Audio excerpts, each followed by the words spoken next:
Welcome, new Templars. I'm 𝕯𝖊𝖚𝖚, aka 145, the map maker. We've got a lot to discuss this week, from the historic meeting of the military commanders at Quantico and both Hegseth and Trump's speech there, from that to the meeting with Netanyahu in the White House, and some things from last week as well with the indictment of Comey, the announcement of Medbeds last Sunday, which no one was expecting. It has been amping up the rhetoric against Big Pharma recently, but that announcement of Medbeds on Trump's Truth Social, which I had to see it to believe it, but it was definitely there. We have the screen cap from Truth Social, and Karoline Leavitt was even asked about it today in the press conference, which of course she majorly deflected, just saying Trump can post whatever he wants. But we're going to get to that, see how much we can dig into it. Of course, Medbeds is something that I've been talking about for a very long time. You know, it's been on both the healing diagrams I created, and it's definitely very real technology that's out there developed by both secret space program and secret military projects for these super soldiers, and looking like we may eventually be receiving some of that on the civilian level. So, you know, there's a lot of doomers and gloomers out there still, people saying Trump's controlled by Israel, that he's bowing to Pfizer. However, I think there's a lot more to be optimistic about when you really look at the big picture. You know, I see all the negative and I see all the positive, and it gets weighed out in my brain, and I'm still pretty optimistic. And I think that this government shutdown, which is actually the first thing we're going to talk about a little bit here, could have a lot to do with elements of this operation being accelerated and rolling out faster, especially elements related to the financial system. And so, you know, this fall 2025 could be a big turning point for a lot of things. And Trump has even said in relation to the government shutdown, this could be an opportunity for the MAGA to advance parts of this agenda. So we're going to get to all of that in this video. Did I forget anything? Well, we'll get to it when we actually get to it. So that's sort of the itinerary for tonight. Once again, a very busy week. I mean, just even yesterday, there was, if we're calling this the movie, there was literally 3 hours of the movie to get through. And I myself have only gotten through 2 of the 3 hours. It was the 1 hour of Hegseth, 1 hour of Trump, both at Quantico. And then actually there was even more, there was 4 hours of the movie yesterday, then an hour of the press conference related to children's cancer research, and then another hour related to the press conference of drug prices with the dickhead CEO of Pfizer. And so it's so much to keep up with. You know, sometimes I feel like we're just running on a hamster wheel, trying to keep up with everything going on, trying to follow even what the government's putting out. But I think it's better to be aware of it and to analyze it than to be completely ignorant of it, because you certainly don't just want to follow their advice, but I don't think it's also necessarily the best course of action to just ignore it, stick your head in the sand like a lot of these black pillars and doomers want to do. We got to monitor things, and if it does go off course, use our freedom of speech to try to steer it back in the right direction, which is what I've been doing ever since I started this channel. So we got quite the slideshow for tonight, along with 2 video clips I'm going to play throughout the course of this. And so let's just dive right in. And by the way, you know, doing a solo video this week, I would love to do some more videos with Jason Q in the future, but we just never know like what the week is going to hold starting out. So, you know, if we had planned to do it yesterday, we would have missed all that Quantico news. And so sometimes I just like to do this on the spur of the moment, you know, when not have to have it on a calendar or plan it with anyone else. I just like to do my solo videos sometimes. And so, yeah, we'll definitely be back with Jason Q in the future. I love collaborating with him and getting his perspective on things. But this week's going to be solo. And we have a few other collaborations coming up as well. So let's dive into the slideshow and see if we can make sense of the madness. So number 1 here, we're kind of do this in reverse time order. And number 1 here is the government shutdown. And so obviously, the Democrats are blaming the Republicans are blaming the Democrats. Maxine Waters had said outside on the footsteps of the Capitol that, this is about trying to give everyone health care, which is the accusation from the Republicans that this has been delayed because Democrats want to give illegal aliens health care and they want to fund transgender surgeries, and Republicans are refusing to finance those things. And so I honestly, I stopped reporting on these shutdowns a while ago because it's like, it was always so much a lead up to it and then it like wouldn't happen. They'd always finance it at the last minute. Well, this time they really didn't finance it at the last minute. And we are in the shutdown and, no one knows exactly how long it will last, probably a few days at minimum. But I think some interesting things may be happening in the shutdown. This could, be somewhat similar, not the same thing as blackout necessary, but things can get done in a shutdown that can't normally get done. And Trump had a quote just yesterday saying, a lot of good can come from shutdown. We can get rid of a lot of things that we didn't want. They can be Democrat things. And he's specifically talking about doing some mass layoffs during this shutdown. I guess you have more ability to lay people off when there's no funding for it and no recourse for them than when it's not fully financed. And so this is happening. And like I said, a lot of people are expecting that this may lead into some financial reforms. A lot of people are expecting cryptos to pump in the fourth quarter. Eric Trump has said that. And there was an unconfirmed tweet from Trump that said something like, you're a pussy if you sell crypto before the fourth quarter. I'm not sure if that was real or fake, but definitely there has been Eric Trump dropping hints about fourth quarter being strong for crypto. And so we even are seeing a pretty good pump today in crypto as the government shuts down, which is, doesn't necessarily make sense, but things don't always make sense in the markets. And so, while all these government employees aren't getting paid, a lot of people are making money in crypto. So where is it coming from? It's a little bit confusing to figure out, but it is pumping. And we'll see how long this shutdown lasts. We'll see whose head rolls during it and if we can get this MAGA agenda more advanced by the end of it. So the big major thing in this video is really going to be this Quantico military meeting, which was announced late last week, hyped up a lot, that this is all unprecedented. People were saying, is this like we're going to war? It ended up being, I would say, a little less dramatic than, at least publicly so far, than what people were really hyping it up to be and what people expected. But it really was almost more like a pep rally as opposed to like a planning for war. And just like, this is the new agenda. This is the new administration. This is the new Department of War. Hegseth's speech, which I thought was one of the most important parts of it, started with explaining the decision to change the name of the department from Department of Defense to Department of War.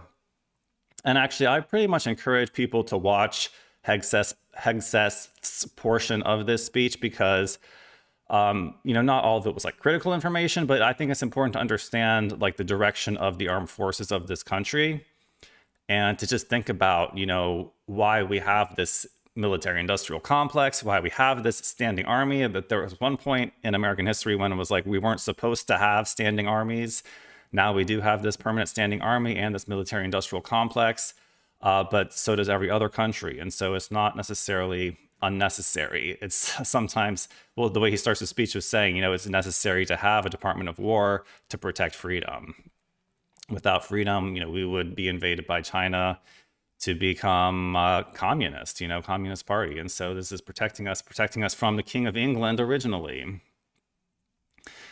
And this new form of government we created. And so, I go back and forth on thinking the military industrial complex out of control. We don't need all this. I want to be more pacifist, but at the same time, you got to realize pacifist cultures get run over. This is not like a lovey-dovey, friendly, fuzzy world out there. And so, we are the supreme military force in the world. And to keep it that way, we have to maintain a strong military. And all this woke garbage that went into the military was only weakening it and emboldening our enemies, making them think that, our military was prioritizing DEI and putting the most unqualified people in the higher positions just to fulfill some kind of ESG, WEF obligation.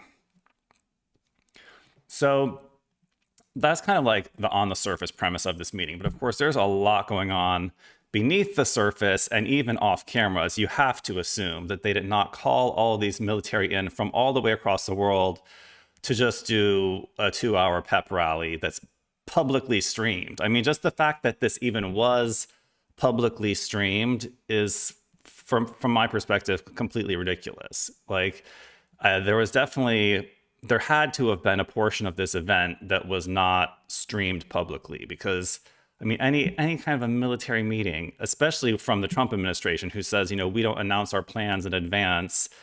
You don't bring all these people together just to have a pep rally and talk about grooming and beards and, presentation and moving away from DEI policies.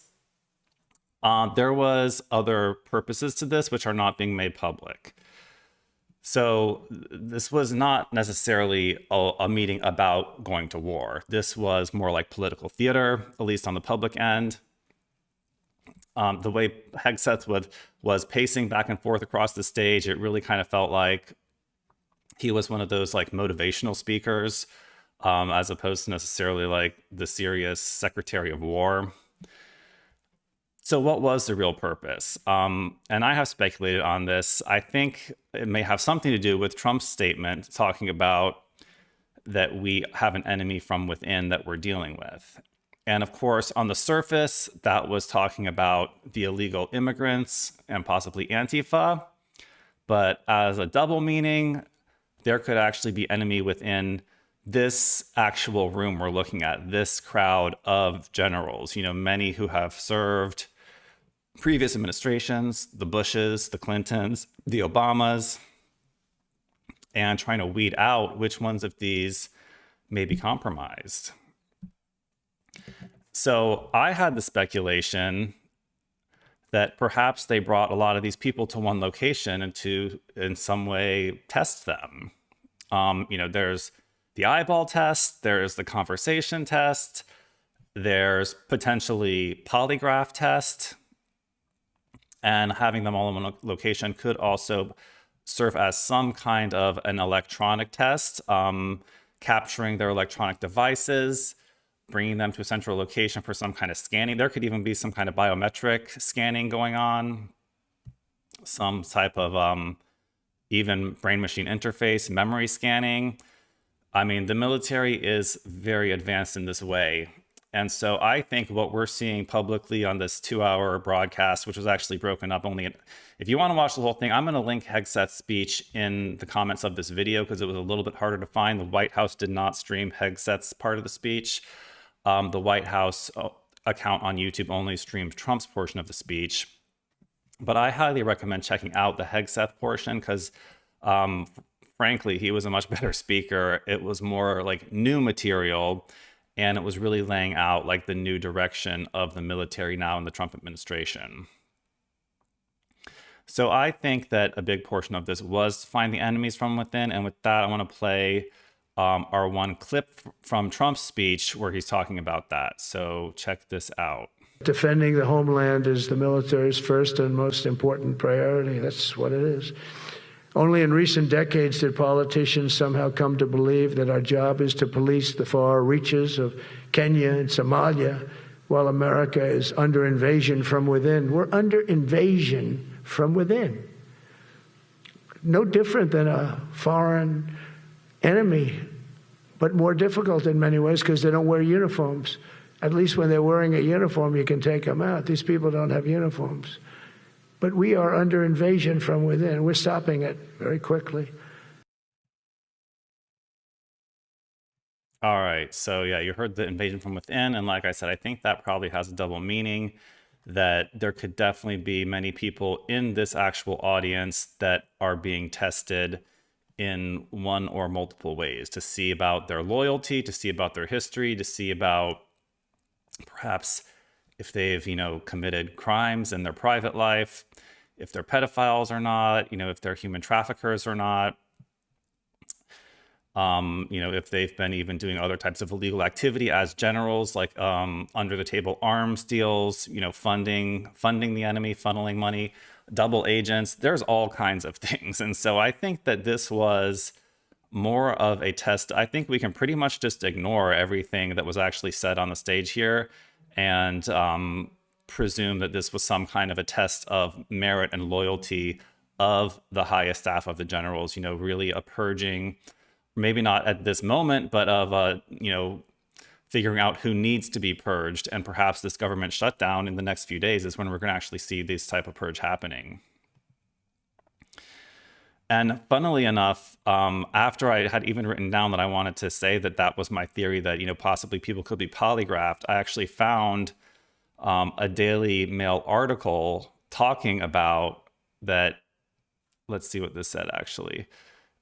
Well, actually, I don't want to open it because sometimes these news sites crash my computer when I'm trying to stream live because so many ads are popping up.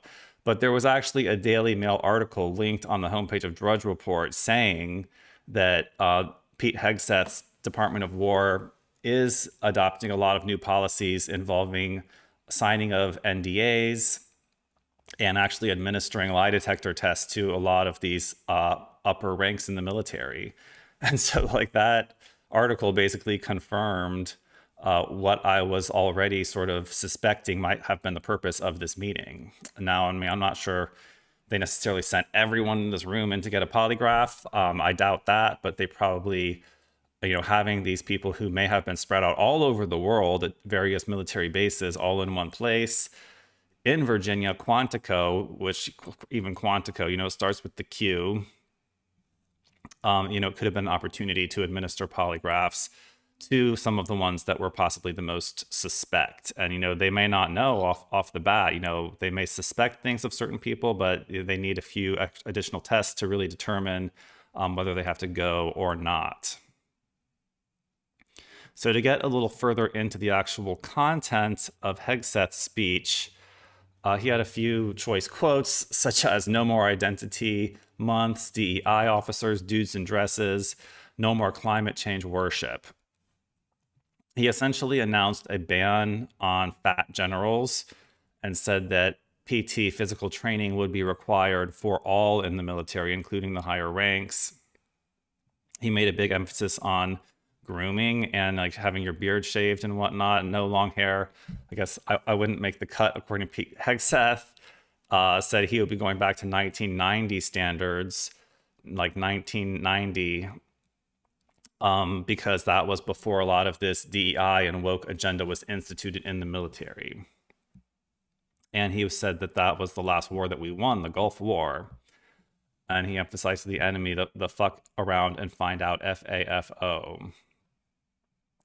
So I would say I agreed with most of what he put forward in this. But I'm going to go through, like, having said I agree with most of it, I'm going to go through a couple things I don't necessarily agree with. That, I'm not necessarily, I'm not like a military person. I'm very independent, individualized, very free-spirited. And so a lot of this very rigid, structured, militaristic attitude sort of rubs me the wrong way. But at the same time, I understand why it works for the military. But at the same time, I think that sometimes these people they're a little too like narrow-sighted. They're a little too stuck. I mean, to go back to 1990, I think we've developed a lot of things since then. It wasn't like the perfect military back in 1990. And so there's a couple of things I think he needs to consider. One of the things I wrote down here that I disagreed with, but he kind of like put a jab in and insulted like yoga. It's like, we're not going to be doing yoga. Like, we're going to be doing, traditional like American military stuff. And I kind of like took offense to that because I was like, yoga is probably better in a lot of ways than a lot of like the permanently damaging stuff that the military does to their candidates, even in just basic training, doing these super long hikes with super heavy backpacks. I have a lot of military friends, and I know a lot of them have like permanent back problems from the military.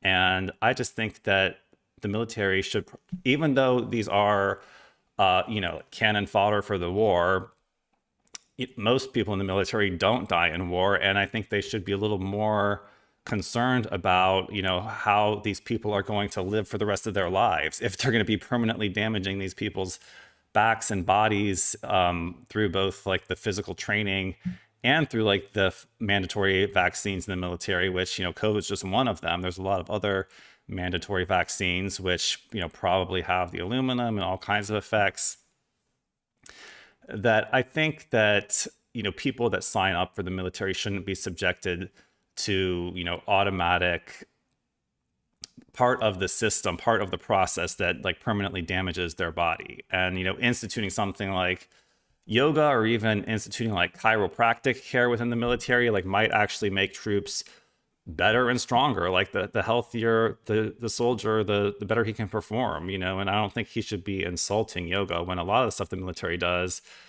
seems just like very brutal and almost unnecessary, carrying these huge heavy weights, these long distances, hurting your backs. So that's one thing. I mean, yeah, the vaccines is another thing. Like he didn't address that at all. That, he said something about, reversing the mandatory vaccine things like the Biden administration did. But once again, if the Biden administration was really the white hats in disguise and Biden didn't repeal hardly any of these Trump executive orders, I mean, who really was responsible for the vaccine mandate in the military, and how many of our troops have really been damaged by it? And what vaccine did they even get? Because, I was seeing something just today. Actually, Joe Rogan was saying, which again, like, can't trust everything you hear, but Joe Rogan was quoting some source of a study saying that something like 600,000 people have been like confirmed casualties of just the Pfizer vaccine. And, that's obviously horrific, and it's democide in a way. And is Trump responsible, or is Pfizer responsible? I mean, these people are dead, but that they took the vaccine themselves, most of them weren't injected by force. And so are they responsible for their own health? It's a very sticky subject, and I've gone back and forth on it myself. But ultimately, Operation Warp Speed, may have saved lives by allowing us to end the lockdown sooner than later. But to keep our focus here on the military and, my suggestions versus what Pete Hegseth put forward, I do think, I think the whole military is sort of based, at least the health in the military, a lot of it is based on more Western medicine, traditional, like big pharma medicine, which is the sick care system as opposed to the healthcare system. And like, if we did do more, like in terms of like Eastern ideas or alternative medicine, I think we could have an even healthier and more effective fighting force. So like introducing yoga, introducing chiropractics, not a bunch of vaccines.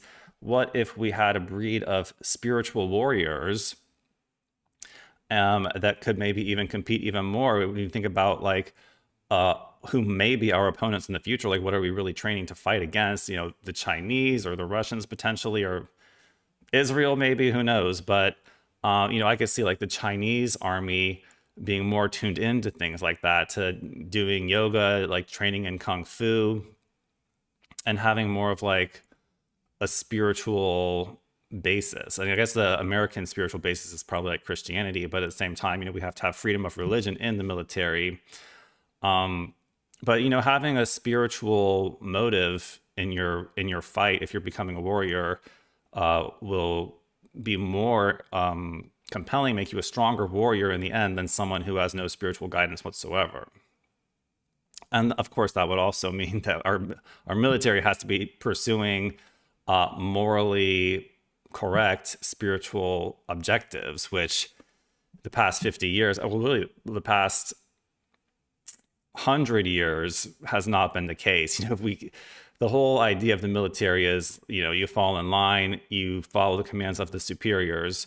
And so it's not necessarily about having a spiritual roadmap or having a spiritual sense than it is just about following orders and doing what you're told.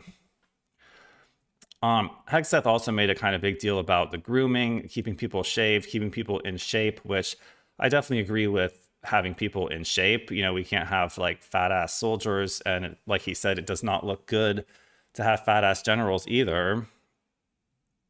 However, he seems to be making quite a big deal about shaving your beard while he himself is completely covered in Templar tattoos. So I found that to be a little bit arbitrary. And he made the statement that we don't have a military full of Nordic pagans. When I was like, well, what's wrong with having a military full of Nordic pagans? I mean, that would be kind of badass. Not to mention he's covered with Templar tattoos himself. And so, I feel like if a military person in the military like wants to have a beard, like that's not that big a deal. I mean, maybe long hair could get in the way in some circumstances, so that may not be the best idea, but it's just very, white heteroconformist without much room for wiggle room. So I understand that, it's about controlling power. You're giving these people weapons, teaching them how to kill. You don't want people necessarily thinking for themselves. And the last thing you want in the military is too many chefs in the kitchen.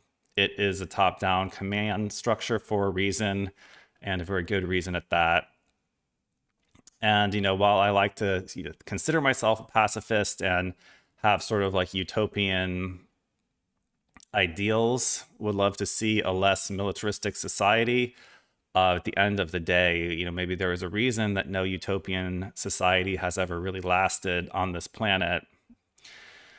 So, like going back to the beginning of his speech, this is why the military is necessary, not just for defense, but to, intimidate our enemies and people that would take our country from us and our freedom and our way of life and our constitution. So moving on to Trump's actual speech at this, which, let's see, I don't have a picture of Trump, but I was a little bit shocked by Trump's speech at this. You saw the clip that I just played. He sounded like he had had a stroke and like he was drowning in his own fluid secretions. It was essentially like a pretty generic rally speech. It was very monotone. You don't expect the military to be like cheering, especially these high-level military. Lower-level military gives Trump big applause, but these guys, these generals and admirals, were dead serious, and so I don't think anyone was expecting huge applause or laughter at any point in this, which neither Trump or Hegseth really got. It was very like attention, like not much fanfare. But again, like I said, like the whole point of this televised version was essentially just fluff. I think there was an ulterior motive for this whole thing. And, if you called all these people in to essentially have like a job review, you can understand why they're not, super thrilled about it. Of course, if they have nothing to hide, they shouldn't be worried. But Trump even said he did a little press conference or a mini gaggle with reporters, they call it, as he was headed to the helicopter to go over to Quantico. And he essentially said, I'm going to talk to these generals. Like, if I like them, if there's anyone I don't like, I'm going to fire them on the spot. And so like he's very much taking like a heavy authoritative hand with these generals and admirals. But at the same time, you got to understand that some portion of these generals and admirals are who originally backed Trump. So while it may appear like Trump is this billionaire coming in and ordering around these generals, you got to remember that this is a military operation. I mean, we could even literally still be in the continuity of government with the military running this whole government. And so essentially it's not Trump and Pete Hegseth's idea to put this on, but this is literally the military's idea to have this public portion of this presentation. And so you got to keep that in mind, because I think, if you don't keep that in mind, it certainly does seem like Pete Hegseth coming up here as however old he is, 45-year-old, like pretty well-fit man, like telling all these much older generals that they need to go to physical training and stop being fat, could seem like a little like he needs to like check himself, but you got to remember that he's just a central casting. He's just a spokesperson for the military. And so he's not lecturing them. This is literally the military essentially lecturing America. And so that's just what you got to keep in mind. And even when Trump came up, one of the first things that Trump said in this speech was that the audience looked like central casting. So are these even really the admirals and generals, or is this the secret army, like the special operations command, like dressing people up as generals to have this presentation? Because some have even pointed out that this would compromise security protocols to have everyone in the same place like this. So we don't know what we're seeing exactly, but I'd say it's very unusual, uncanny that this would even be publicized. This would be live streamed. Both portions of the speech would be live streamed, like with all these admirals as the audience. It's like, no, the live audience was not the intended audience. The intended audience was the world and the people. And I think this definitely sent a strong message to potential enemies of the United States to say that, we are not the woke ass pussy military anymore, that, we're going back to being, as ferocious as any military with the best technology and policies and personnel to match. So that was the majority of that. Honestly, yeah, the Trump portion of the speech had me quite concerned. It's like, it's a totally different version of Trump that we see even in the Oval Office on the same day. And so did he just change his delivery? Was it a different clone? Considering that this was on a military base with all these generals and admirals, in a way, I would think that would probably be more likely to be the real Trump as opposed to a body double Trump. But at the same time, if we're talking about a bunch of admirals that are being loyalty tested, that possibly, some of them could be deep state or satanic, possibly some of them working with the CIA, this could be an opportunity, if it was the real Trump, for, another assassination attempt. And so you just don't know. Maybe they sent in the lazy, like on his way out body double, as opposed to the real Trump, because the Trump that spoke at this, he did not sound healthy, and his whole speech pattern was very different than even other speeches he gave later in the day. So I can't explain, I can't tell you exactly what's going on. I don't think Trump's on the verge of death or anything, but the person who gave the speech here clearly needed to clear his throat and take some decongestants, and it just didn't sound healthy. And so I'm not sure what's up with that, why they didn't put their best foot forward for whatever version of Trump came out at this event. But he had me not necessarily concerned, but it just didn't look very good. So that's, and his speech was very generic. It was almost like a standard rally speech, to be honest. I think almost everything he said in the speech at this Quantico event has been said before in other speeches or at rallies. And so it was quite withering. So, yeah, so like I said, yesterday was 4 hours of the movie in total, 2 from the rally speech and then 2 in the Oval Office. And one of those was this press conference with Pfizer CEO Albert Bourla, who was total dirtbag, of course. Like I just said earlier in the video, could be responsible for upwards of 600,000 deaths due to the vaccine. We are on YouTube, so we are risking everything to bring you that information. And so the point of this press conference was to announce that they will be establishing a U.S. government drug portal online called Trump RX. It's not a Trump's personal business. This is part of the government. I see even the mainstream media trying to twist this into being Trump's trying to profit from medication now, but no, it's like Obamacare, but it's Trump RX. It's like a government portal to get your medications.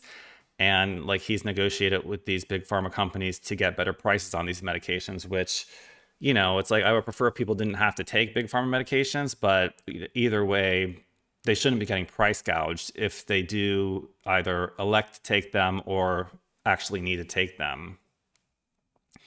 So I see that as progress.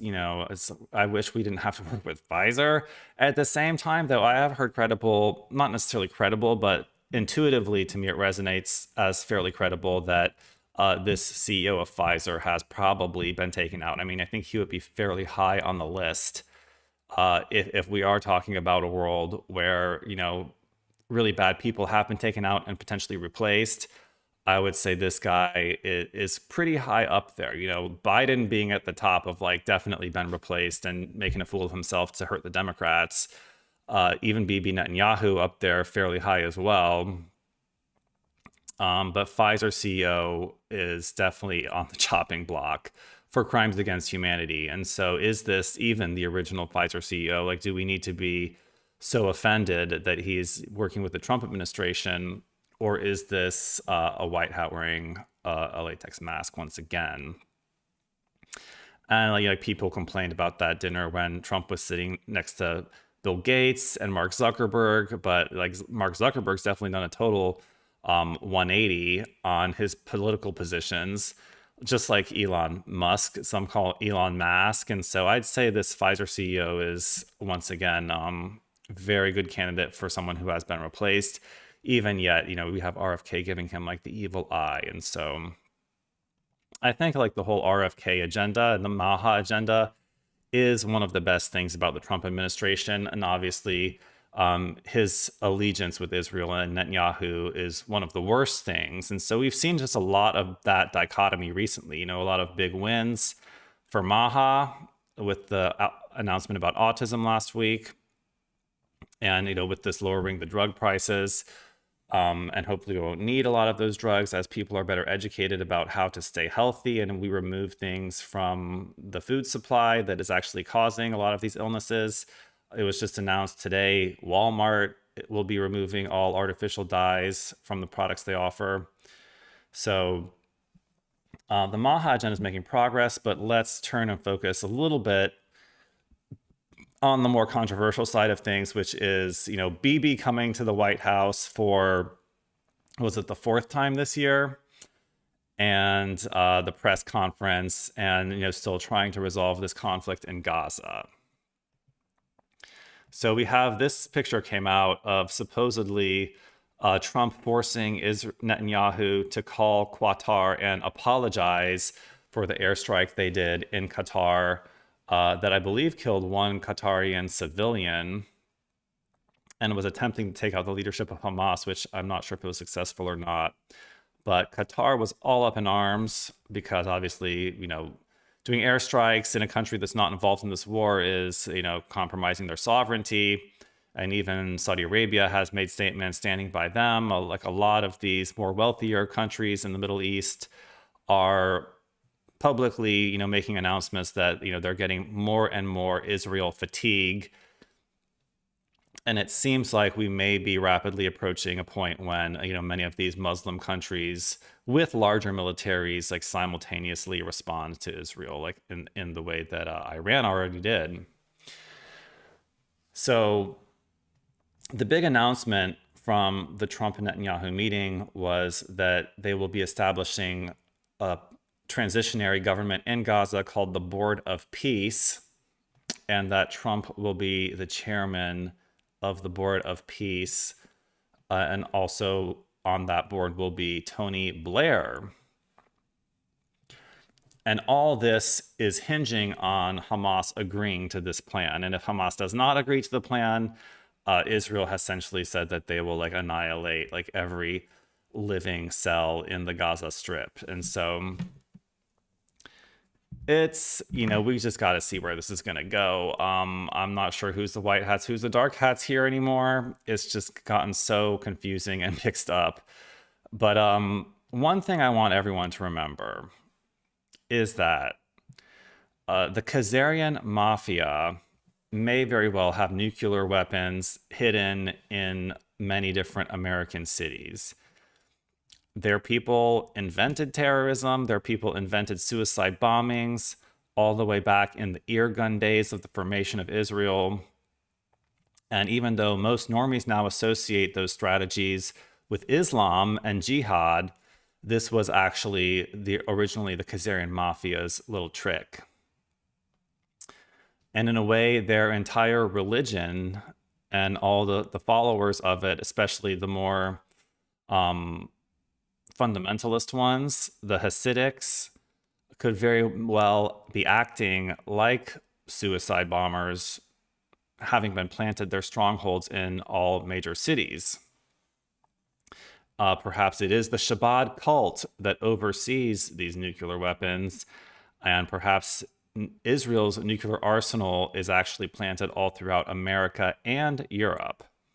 So you have to remember, in all these meetings with Benjamin Netanyahu, it's not just the Epstein potential blackmail that is forcing Trump to be more diplomatic, that Israel most likely also has nuclear blackmail on all these different countries, as well as having nuclear submarines. And so it's a very touchy subject that, we're trying to keep everyone happy and not get anyone nuked. And, at the same time, in terms of values, I believe, that we do share more values with like the people of Israel than necessarily the people of Palestine and countries that are under like Sharia law. That, we already have this problem of too many Muslims coming to both Europe and America and changing our local law systems into Sharia. And, it's like not necessarily that like the Khazarian mafia is a better option, but in terms of how they run their country, it's more similar to ours. And so, obviously I disagree with like genociding people, but in a way, like I am more pro-Israel than more pro Sharia law, like Palestinian government and a lot of those other Islamic governments. And so, but like I said, I think they've been misusing the weapons and being very brutal about it. They're essentially become Nazis, which is the whole point of Israel, of like trying to get away from Nazis. And so there's definitely a lot of mischief going on both sides. And, some even say that Israel funded Hamas, and that, trying to wonder if Hamas is going to agree to these stipulations of this peace treaty or not, is essentially like asking if Mossad is going to agree to the stipulations of this peace treaty or not. And much of Gaza may have been destroyed because there was essentially deep state underground facilities throughout that whole area. And it was like a hub, like a central hub for human trafficking. So that could have been the real point of destroying it. And if the White Hats are in charge, there are still people speculating that a lot of the civilians were actually moved out prior to a lot of the Gaza being destroyed. And so, or, potentially during it. And there's definitely a lot of evidence that there's a lot of propaganda being put out to make things look even worse than they are.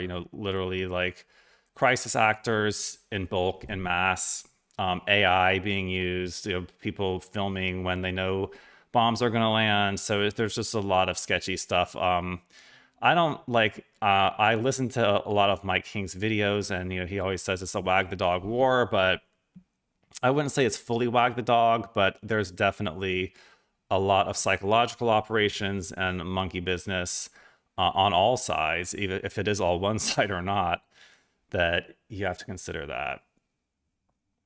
So, obviously, I would prefer if we didn't have to see Trump meeting with Netanyahu and supposedly like bowing to Israel, but I sort of understand that it's a very touchy situation, and we have to proceed very carefully. I think Trump is doing his best to end both the conflict in Ukraine and the conflict in Gaza.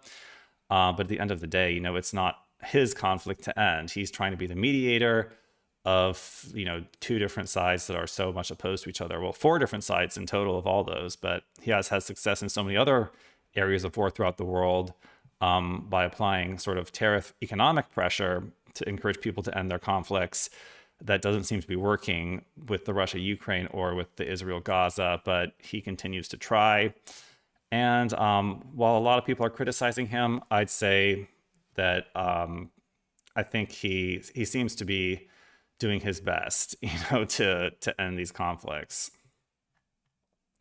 On the same day that Israel's Netanyahu was in the White House put out this interesting presidential message on the feast of St. Michael the Archangel on September 29th. That was the day that Netanyahu was there. And this is kind of crazy because it actually includes this statement, the prayer to St. Michael that Saint Michael, the archangel, defend us in battle. Be our defense against the wickedness and snares of the devil. May God rebuke him. We humbly pray. And do thou, O Prince of the heavenly host, by the power of God, cast into hell Satan and all the evil spirits who prowl the world seeking the ruin of souls. Amen. So that was quite interesting. We put that out the same day Netanyahu came. And Netanyahu was also quoting scripture to try to keep these fundamentalist evangelical Christians tied into supporting Israel no matter what, stating that Israel's enemies will be cursed and their friends will receive blessings. So that was a little bit of religious manipulation going on. And then we have one more tweet I want to read that I don't necessarily agree with it, but I found it interesting. And I think it's like kind of looking into the 5D chess aspects of why Trump is still meeting with Netanyahu and why so little progress is being made in this war over the course of 4 meetings that, the Gazans are still starving, still being bombed, and like really no end in sight unless Hamas supposedly commits to this peace plan. But this was Observing Consciousness saying, do you see the play? Trump just cornered both Israel and Hamas in one move. By saying Netanyahu has full control to eliminate Hamas if they reject the deal, he strips away the illusion. It shows that Hamas only exists because Israel has allowed it to. If Hamas agrees, the peace plan goes forward. If Hamas refuses, Israel is forced to destroy its own proxy terror force in front of the world. Either way, the endless cycle is broken. The mask comes off. The whole game is laid bare. Trump says, Israel agreed to my plan. All Arab countries agreed. If Hamas refuses, Israel has my full support to finish the job. So yeah, going back to like some of my earliest videos about this conflict, back when it began October 7th and the months following, I said repeatedly that I believe that this is not about Israel expanding or, Gaza being completely genocided and Israel, turning Gaza into more settlements. That I really think that this whole conflict between Jews and Muslims in the Holy Land goes all the way back to Baal worship and the necessity in that religion of child sacrifice, and even extra-dimensional entities inhabiting that area that feed off the sacrifice of human beings. And so the point is not to kill everyone and take their land and establish a happy society there. The point is to have conflict that is never ending and continual human suffering. And that's probably why it's gone on for so long, partially. Or they're ending, actually, all the human trafficking that was going on in the tunnels throughout Gaza. So, yeah, it's like Israel's plan was not to essentially completely end them and destroy them, but it was to have this perpetual state of friction, of regularly orchestrated genocides that they were in control of, that were satisfying their god Satan or Baal Moloch. So either way, if it comes to an end, either by immediate peace or by quote unquote finishing the job, it would come to an end, because the point is that they didn't want it to end. They wanted it to always be this security fenced in, essentially like slaughter pen, for them to slaughter human life and children whenever they saw fit or their satanic god demanded the sacrifice. So that's the main part of the news for this week. I have several more slides, but before I get to that, I want to put in a little promo for dsmp.io. I'm wearing my Deep State Mining Project shirt today, and hat as always. But dsmp.io will be relaunching fairly soon with a whole new user experience. But for now, we're just on the new URL, dsmp.io. Got a lot of new products, including the seed oil map and our classic poster you see behind me. We even have a new sales section. Some of our biggest crystals are actually on sale, so check those out. And check out this 1-minute promo. Truth seekers, are you ready to uncover the secrets they don't want you to know?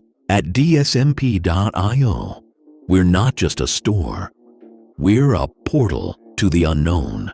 Prints and posters that unveil hidden truths, from ancient mysteries to modern cover-ups. Fill your space with tapestries woven with cosmic secrets. Tap into the energy of hand-selected crystals to awaken your mind. Explore exclusive packets packed with forbidden knowledge. Cleanse your body and spirit with products designed to strip away the toxins of a corrupted world. In the chaos of today, we give you the tools to stay sharp and to stay awakened. This is more than shopping. This is a movement. Step through the portal. Discover the truth. dsmp.io. Truth disguised as art. So there you go, dsmp.io. All the different product categories, from artwork to crystals to health and body products. And just want to emphasize that 𝕊𝖚, I'm still such a big fan of it that I still take it every day, you know, since I started it. Big into longevity, rapid healing, rapid recovery. Check out the 𝕊𝖚. To me, it is one of the health and wellness essentials that I don't let it run out. I don't need to buy it necessarily every month, but I don't let it run out. I get 4 bottles at a time of the liquid. I also use the topical 𝕊𝖚. And so check out 𝕊𝖚. And I wanted to make a more concentrated video explaining exactly what it does and what it is in the near future. But in the meantime, just trust me, if you want to live like the map maker and be really healthy, get into 𝕊𝖚. So I have a couple more pictures and a couple other subjects, including the med beds we definitely want to hit on in this video. I know we're 50 minutes in, but we'll try to wrap this up as quickly as possible. So just briefly, you know, we are seeing things move forward in the whole Russiagate saga. I know it's like 8 years old. A lot of people don't care about it anymore. But Comey was indicted on Friday, which is a pretty big deal. And that, you know, this is all leading up to Obama, Hillary, Clapper, Brennan. And this Twitter account, Anon55, put together a nice little summary of the progress on that front, of talking about Trump brings in the National Guard, Trump brings in the Judge Advocate Generals, Trump tells Bondi to move forward, Pete Hegseth calls in the hundreds of generals and admirals, Comey gets indicted. People can hate on me all they want, but the dots keep connecting. So, you know, what we saw publicly from that Quantico meeting, you know, really did not seem to have hardly anything to do with, you know, this potential for like civil war and the arresting of the previous administrations.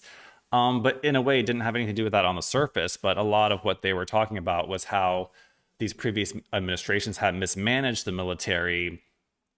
And so I think, you know, and talking about the enemy from within, like there was definitely some undertones of civil problems, you know, internal problems other than illegal immigrants that, you know, everyone knows what's going on with all this is public information. It just wasn't talked about in those public press conferences. But with this going on in the background, I think that whole Quantico meeting has a whole other alternate meaning to it.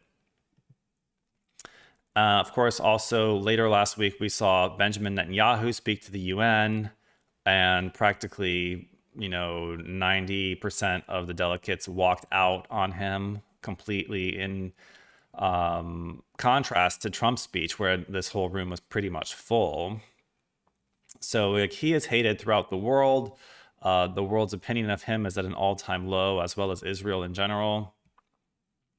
And, you know, with this level of popularity and support on the world stage, it's like, how much further can this go on? I think it's like, well, there was a Nick Fuentes video that I shared on Twitter where he was saying, you know, when everyone hates this one country, but the country still gets to do whatever it wants, what does that tell you about the whole world? That like no one can control this country, that essentially that is the country, or that is the mafia that is controlling the world.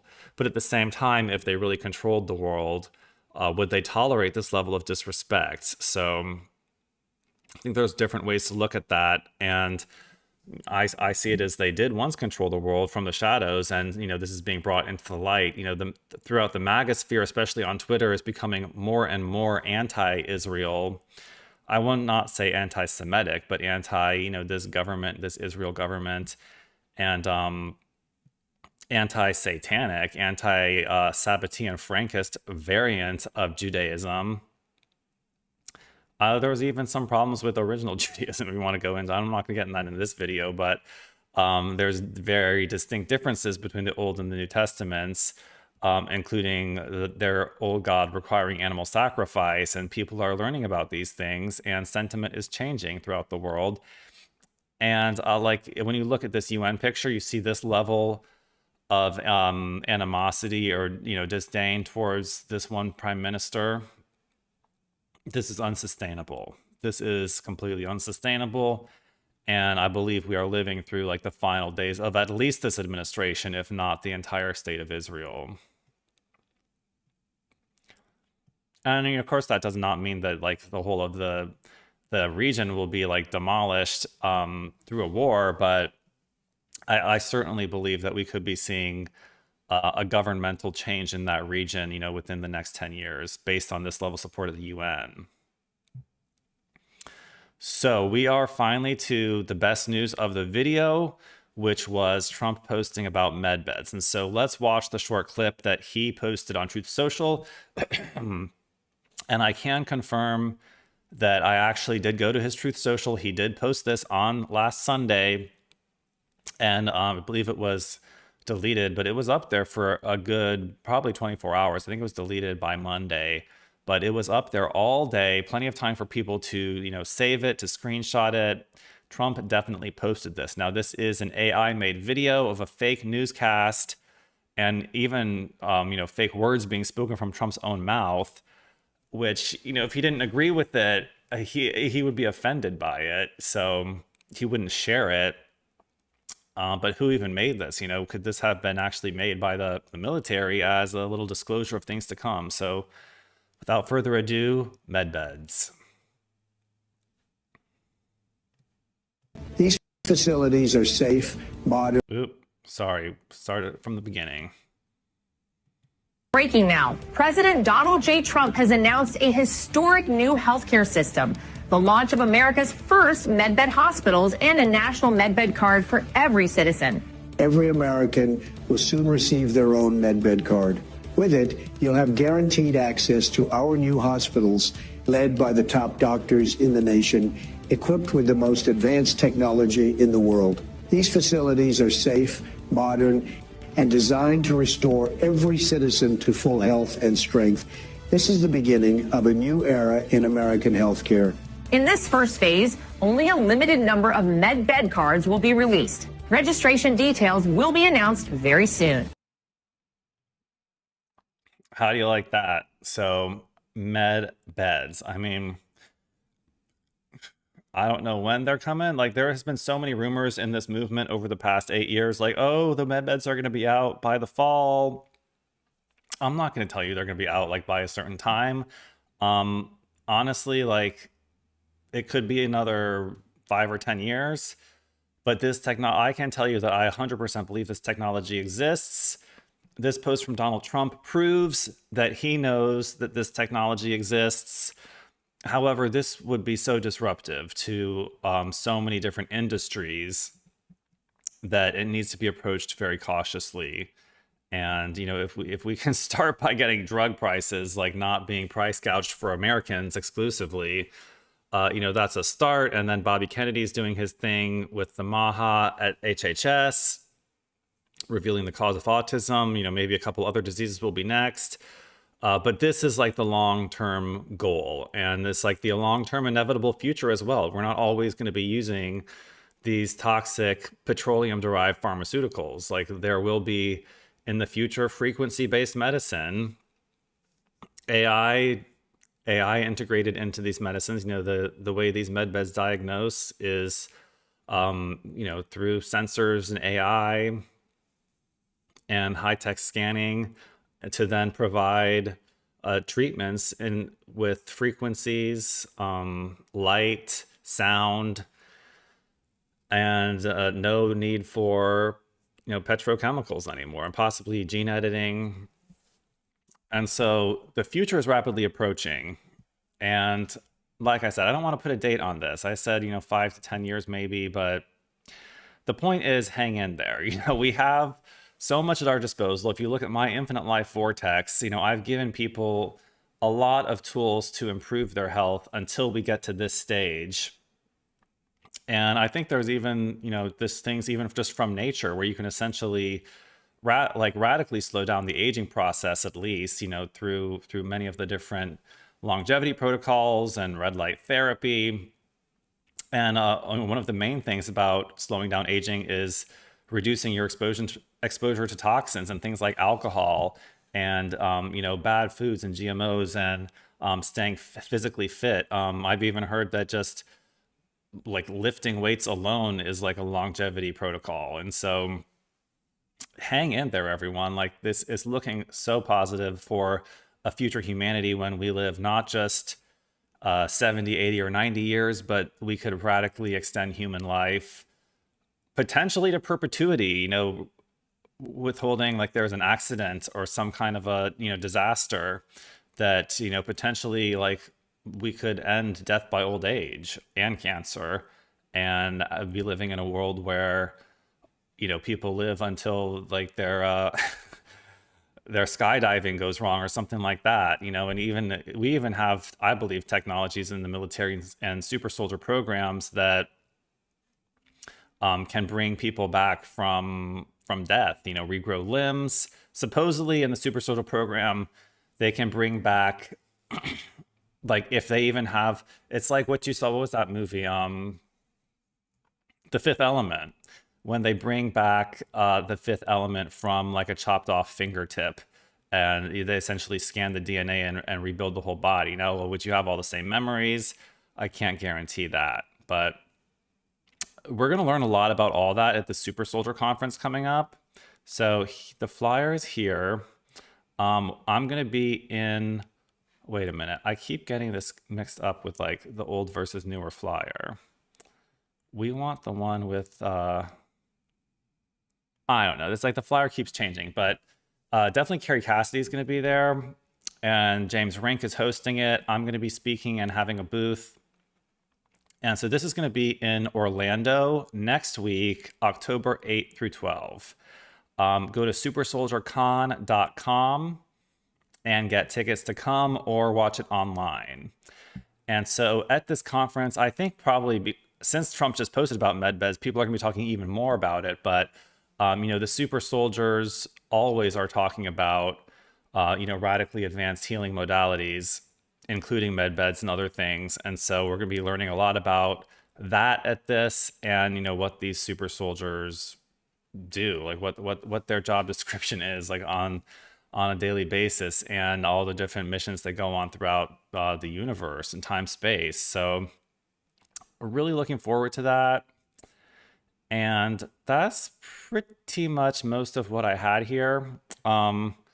Since we are coming up on where we already are going on an hour, I don't want to spend too much more time. I was going to maybe talk a little bit about the doom and gloomers. We have this meme here of January 25, we're happy in our MAGA hat. By October 25, we're essentially having a nervous breakdown just telling ourselves it's 5D chess. But you know what? I'm more optimistic than that. I have my concerns, but at the same time, my XRP has tripled in value. Even though my orders are not doing very well from my business.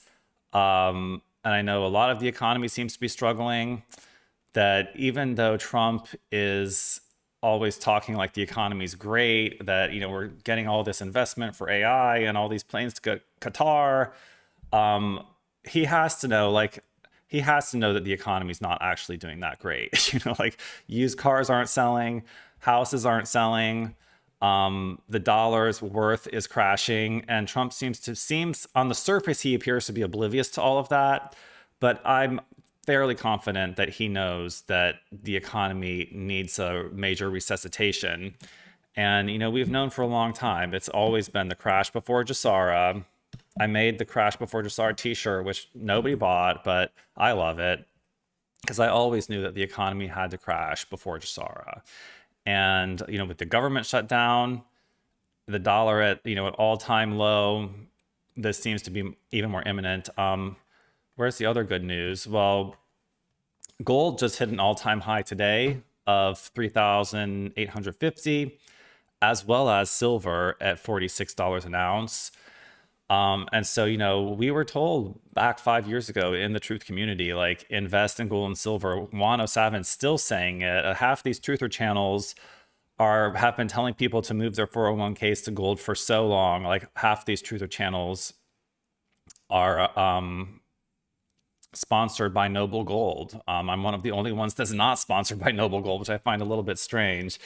But it's like, we were given warnings about these things, about invest in gold, invest in XRP a long time ago. And for those of us that, you know, followed the advice of the truth movement, you know, our finances are not as bad as they would be had we not, you know, been dropped these little breadcrumbs by, you know, there's so many different ways. Being a truther, you know, following what's going on in the world, being aware of it, analyzing it, is so much better than just being oblivious to it and having your head stuck in the ground, or being a black pillar and just saying, you know, Trump's controlled by the Khazarian mafia, blah, blah, blah, blah, blah. He's just doing this for himself.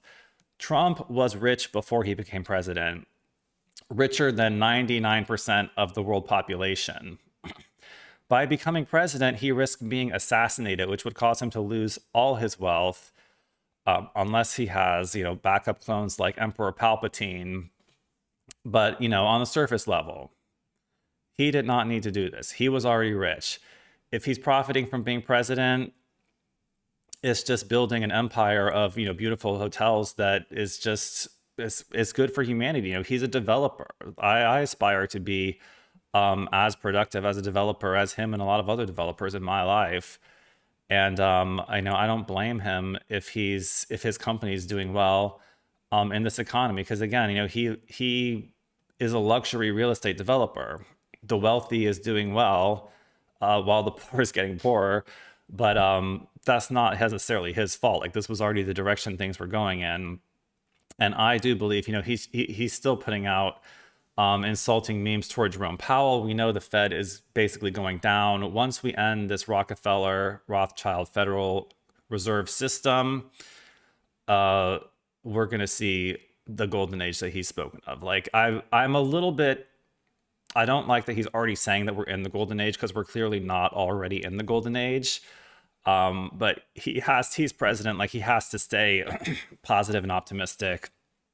And, you know, we'll see if the economy just keeps getting worse and worse and worse throughout these whole 4 years.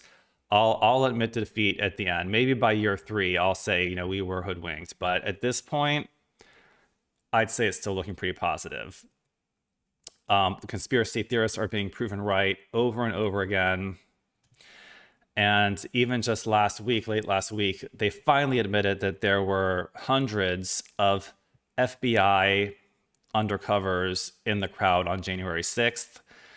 And so there's a tweet saying, once again, the conspiracy theorists were right about everything.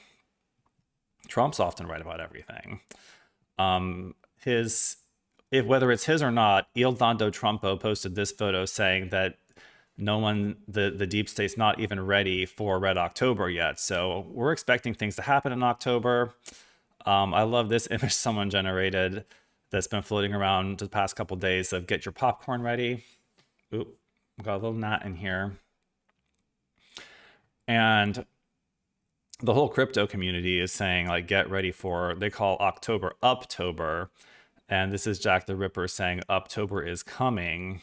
That's not even what the chart looks like, but like, we're going to see some big green candles, I think, coming very soon. So this is the mentality that I'm trying to keep, is the current state of things is like the world burning, but we, the truthers, continue vibing. You know, we have invested in gold. We've invested in these digital currencies that we believe are the future financial system.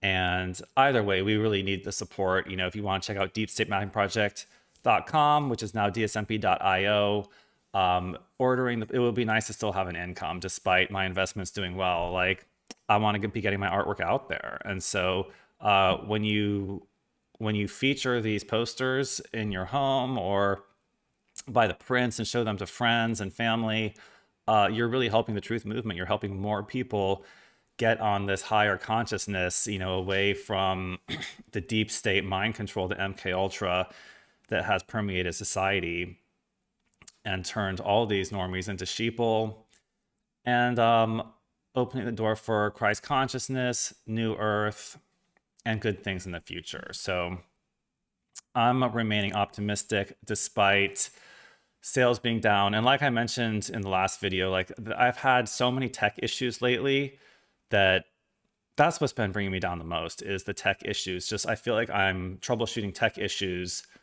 all day, every time I try to go to do work or do anything creative, it's like tech issues instead. And just as one example, I'm not going to bore you with my tech issues, but we sent one poster, a Healing Web poster, to Australia.